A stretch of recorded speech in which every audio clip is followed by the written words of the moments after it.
La transition écologique, c'est un sujet plutôt large, qui est généralement perçu comme étant simplement, j'allais dire, les questions énergétiques.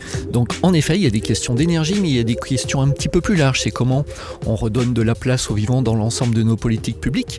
Donc c'est un spectre assez large où finalement l'idée ce serait de mettre de l'écologie au sens propre du terme, pas au sens politique du terme, un petit peu de partout, et de prendre davantage en considération des sujets qui maintenant ont émergé dans le débat public depuis une quinzaine d'années. C'est tout ce qui peut concerner l'eau, la question des déchets, la question de la consommation des matières premières, la manière de protéger les sols, la biodiversité. Donc voilà, c'est d'essayer d'impulser tous ces sujets-là un petit peu de partout dans les politiques qui sont conduites dans la vallée de Chamonix. Puis il y a piloter en direct des projets d'alimentation en énergie. On travaille beaucoup là-dessus en ce moment avec des projets de méthanisation, des projets de réseaux de chaleur, des projets de production d'hydroélectricité en utilisant toute l'eau qui coule de nos glaciers, qui coule beaucoup ces derniers temps. Vaste sujet, donc. Nous, on parlera de la science en fête, qui est un des projets que vous pilotez. Que la science en fête, la fête de la science, a été créée en 1991 et elle est organisée chaque année par le ministère de l'Enseignement supérieur, de la Recherche et de l'Innovation. C'est un événement national, donc, qui vise à promouvoir la science auprès du grand public, qui permet d'échanger sur des sujets scientifiques en relation directe avec ses acteurs. Donc la vallée de Chamonix a participé pour cette deuxième année à la fête de la science avec des conférences, de nombreuses animations. Alors pourquoi la communauté de communes a décidé de s'engager dans cet événement national ? Alors en effet, c'est la deuxième édition de la fête de la science dans la vallée de Chamonix cette année. Tout simplement parce qu'il nous semblait naturel de renouer un lien historique que cette vallée, que ce massif du Mont Blanc entretiennent avec la science. On l'oublie parfois un petit peu, mais la première ascension du Mont Blanc en 1786, elle a été à l'origine un peu impulsée par un scientifique genevois, Horace Bénédicte de Saussure, dont on retrouve la statue en plein centre de Chamonix. Et à la base, voilà, il avait cette curiosité d'aller voir ce qui se passait au sommet du Mont Blanc en termes de température, de pression, d'humidité. Il voulait faire des mesures et lui-même n'étant pas assez montagnard, il avait promis une récompense à qui irait faire ses relevés pour lui. Alors, bien voilà, ça c'est pour expliquer que l'histoire du massif, l'histoire de la vallée est intimement liée à la science et depuis, c'est vrai qu'on a une tradition d'accueillir des équipes de chercheurs. Aujourd'hui, on estime qu'il y a environ 60 équipes de recherche qui viennent chaque année dans le massif du Mont Blanc et dans la vallée de Chamonix pour travailler évidemment sur les glaciers, évidemment sur les questions de géologie, de géomorphologie, mais aussi sur les questions du vivant, sur les questions d'hydrologie et puis aussi pour se servir de ce territoire assez particulier quand même, pour travailler les questions de développement touristique, pour travailler les questions d'urbanisme, de patrimoine en montagne. Donc voilà, on travaille depuis 3 ans, depuis ce nouveau mandat, sur toutes ces questions-là et on voudrait renouer, retisser ce lien. Et il nous a semblé que l'occasion de la fête de la science était un bon prétexte pour le temps d'une semaine ou 2 semaines organiser des manifestations et reprendre petit à petit pied sur ce sujet qui nous est cher et qu'on voudrait davantage développer dans l'avenir, mais on pourra en reparler après peut-être. Et donc cette année, cette fête de la science, elle a une thématique bien particulière, c'est le sport. Donc encore une fois, un lien tout trouvé avec la vallée de Chamonix, puisque sport et science ici font bon ménage, comme tu viens de nous l'expliquer. Alors voilà, c'est en effet le point de rencontre cette année. C'est pas nous qui avons choisi le sujet, c'est un sujet national parce que chaque année il y a un comité au niveau France qui se réunit. Et puis voilà, nous après on a bâti un programme en fonction de cet ordre du jour, de ce sujet. L'année dernière c'était les glaciers, donc ça tombait bien aussi. Cette année c'est le sport. On dirait que c'est fait spécialement pour nous, cette fête de la science. Et en effet, la vallée, on le sait, c'est un immense terrain de sport. Il y a beaucoup d'habitants qui pratiquent. Je n'ai pas les statistiques officielles, mais je crois qu'au nombre d'habitants et au nombre de licenciés, on a un des meilleurs ratios de France, si ce n'est le plus haut ratio de France. Donc voilà, on n'a pas manqué de sujets cette année. Alors le sport, c'est un domaine de loisirs, mais c'est aussi un domaine pour la science. Et on a souhaité lier sport et puis notre milieu un petit peu particulier, notamment tout ce qui concerne le froid, l'altitude. Et on a bâti un programme autour de tout ça en s'appuyant, parce que c'est aussi une des spécificités de cette vallée, sur les nombreux acteurs qui sont engagés, qui ont des choses à nous dire, des choses à nous apprendre, des choses à nous raconter.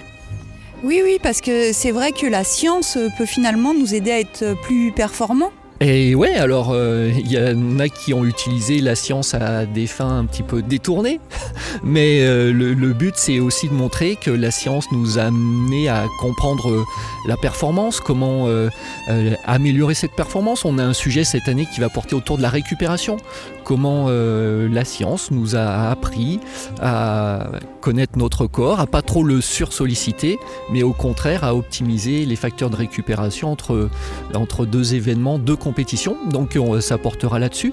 Et puis, comme je l'ai dit, on a ici avec l'ENSA notamment, et puis aussi avec les forces armées qui sont là, je pense au GMHM, on a des terrains d'expérience et des hommes et des femmes d'expérience qui vont pousser un petit peu les limites du corps humain, mais cette fois-ci non pas en laboratoire mais in situ, sur le terrain, puisque aussi cette vallée et ce massif offrent l'occasion de se hisser, on le sait, c'est une banalité de le dire, mais jusqu'aux 4800 mètres du sommet du Mont Blanc. Donc on retrouve ici à une demi-heure de portée de téléphérique des conditions réellement extrêmes, et donc c'est un terrain propice pour ces nombreuses expériences. Et j'y pense, cette thématique du sport aussi, elle convient bien à l'anniversaire qu'on fête cette année, le 100e anniversaire des JO. Et ben voilà, encore un heureux hasard. C'est vrai qu'en 2024, on fêtera le centenaire des premiers Jeux Olympiques d'hiver à Chamonix. Donc il y a un petit partenariat évident avec ce centenaire qui va aussi égrener tout au long de l'année un certain nombre de manifestations. Alors je ne vais pas dire qu'on ouvre ces festivités cette année avec la fête de la science, mais on a voulu y faire écho avec une soirée spéciale qui est organisée dans ce cadre-là, en effet. Ouais. Alors il y a de nombreux partenaires, tu en parlais tout à l'heure, des partenaires institutionnels, associatifs de la vallée de Chamonix qui participent à la science en fait.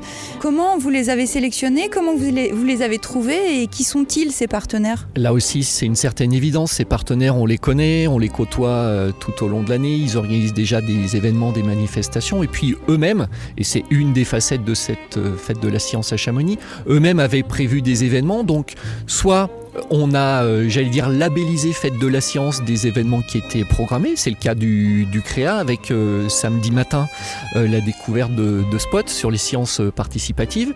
Et puis à d'autres occasions, on les a sollicités et on leur a dit est-ce que ça vous dirait d'organiser un petit quelque chose avec nous ?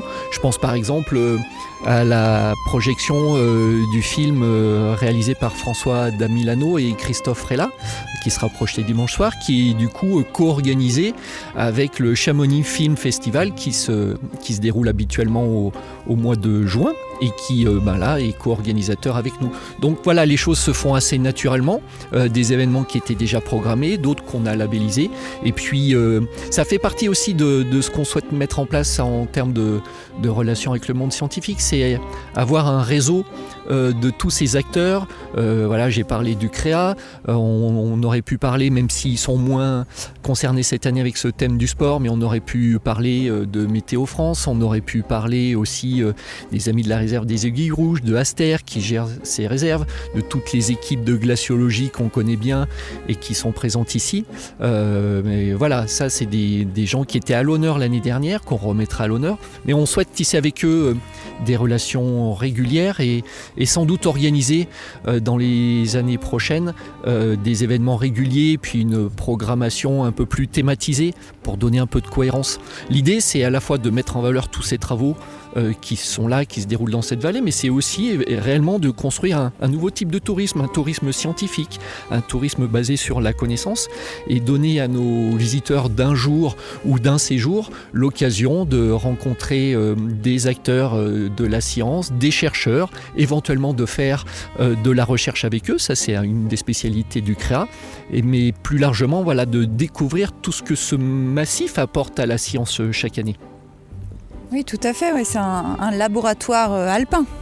Exactement, on peut parler de ça, même s'il y a d'autres sites, il n'y a pas que celui-ci, mais je me souviens, j'avais rencontré il y a quelques années un des premiers chercheurs, rapporteurs du GIEC, qui bosse à Genève, Martin Béniston. Il m'avait dit, mais Chamonix, c'est un endroit unique au monde. Il me dit, je peux venir à 8h dans mon bureau le matin, à la limite donner un cours à mes étudiants, et puis je saute dans ma voiture, je prends le téléphérique de l'Aiguille du Midi et je me retrouve sur mes terrains d'expérimentation sur des glaciers à près de 4000 mètres. Je peux faire mes manips, redescendre, reprendre le téléphérique, retourner à mon labo à Genève et traiter mes résultats dans la journée. Et il m'avait dit, ça, il n'y a qu'un seul endroit au monde qui peut le permettre. Et ça, c'est la vallée de Chamonix, et c'est une vraie valeur et c'est une vraie plus-value pour cet endroit. C'est une chance et une malchance peut-être aussi, non ? Malchance dans le sens où tout le monde veut venir chez nous faire des expériences, avoir des résultats, et tout ce qu'on trouve ici finalement, ça nous retombe dessus. C'est dans ce sens-là ? Non, dans le sens accessibilité. La haute montagne qui est accessible avec notre 2x2 voies, qui est bien pratique pour sortir de cette vallée. Mais c'est vrai que c'est aussi le seul endroit au monde. Alors, en effet, c'est une vallée qui est accessible en voiture, mais je dois dire, puisqu'on travaille à la mise en place d'un conseil scientifique de la vallée, on pourra en reparler là aussi, que ces chercheurs qui viennent de Grenoble, de Lyon, il y en a quand même plusieurs d'entre eux qui, ça leur prend un petit peu plus de temps, mais ils viennent uniquement en transport en commun. Et c'est faisable, donc on en a qui viennent de Grenoble, qui commencent par le vélo, le tram, le bus, le train, et puis qui terminent ici dans la vallée, et on fait nos petites réunions comme ça. Oui, puis ça perpétue l'esprit de Saussure qui venait ici pour ces diverses expérimentations scientifiques. Et ben voilà, et lui il venait de Genève, aujourd'hui on en a qui viennent de Genève, d'autres de Grenoble ou d'autres labos voisins, mais en effet c'est toujours une tradition qui s'écrit et qui se réécrit. On réinvente jamais les choses en matière scientifique, mais on part des acquis des anciens et on progresse pas à pas, et en effet aussi sur la manière aujourd'hui de se déplacer, sur la manière de faire vivre la science. Eh bien il nous faut peut-être pas poursuivre de la même manière, mais réinventer quelque chose, une autre manière de fonctionner. C'est ce que nous disent aussi les chercheurs qui viennent ici, à travers ces comportements qu'ils ont. Alors cette fête de la science en fait, je ne sais pas finalement si on doit l'appeler la science en fait ou la fête de la science. Officiellement, c'est quoi le vrai nom ? Normalement, c'est la fête de la science, parce qu'on fête la science ce jour-là, on fête les chercheurs, mais c'est aussi, pourquoi pas, la science en fête, parce que dans la manière de l'aborder, dans la manière de présenter les sujets, d'échanger avec les chercheurs, ce qu'on veut dans la vallée, et ça, c'est pour ça que ça a été un travail conduit à la fois avec les équipes de la transition, de l'environnement et aussi le service culturel, c'est mettre la science à la portée de tous dans des formats qui sont adaptés à chacun et qui sont plutôt festifs. Festif, c'est un mot compliqué à dire. C'est pour ça que cette année, on ouvrira la fête de la science avec une pièce de théâtre. Et puis on poursuivra avec du ciné, mais il y aura aussi des animations pour les plus jeunes avec des jeux. Mais on aura aussi des conférences un peu plus classiques, plus sérieuses. Voilà, on essaye de varier les supports et les manières d'interagir pour que chacun s'y retrouve et que du public le plus averti au public le plus débutant, au plus jeune, chacun trouve ce qui lui convient et chacun puisse découvrir les différents sujets qui seront abordés cette année. Oui, donc une programmation intergénérationnelle. Intergénérationnel, en effet, avec la médiathèque aussi qui joue le jeu, qui a une exposition. On sait qu'elle est très fréquentée par les plus jeunes dans la vallée. Et puis la MJC aussi qui fera un atelier jeu. Donc vous voyez que tous les acteurs de la vallée habituels se sont mis au diapason pour organiser en effet une belle fête et fêter ces belles disciplines scientifiques dans la vallée. Merci beaucoup Hervé, merci d'être venu ici dans le parc Coutet. Fidèle partenaire des activités de la vallée et notamment de tous ces sujets liés à la transition. Merci. La radio sur les rails, un projet qui roule en partenariat avec la communauté de communes de la vallée de Chamonix, SNCF Voyageurs TER Auvergne-Rhône-Alpes et la région Auvergne-Rhône-Alpes. Globule Radio, la radio sur les rails.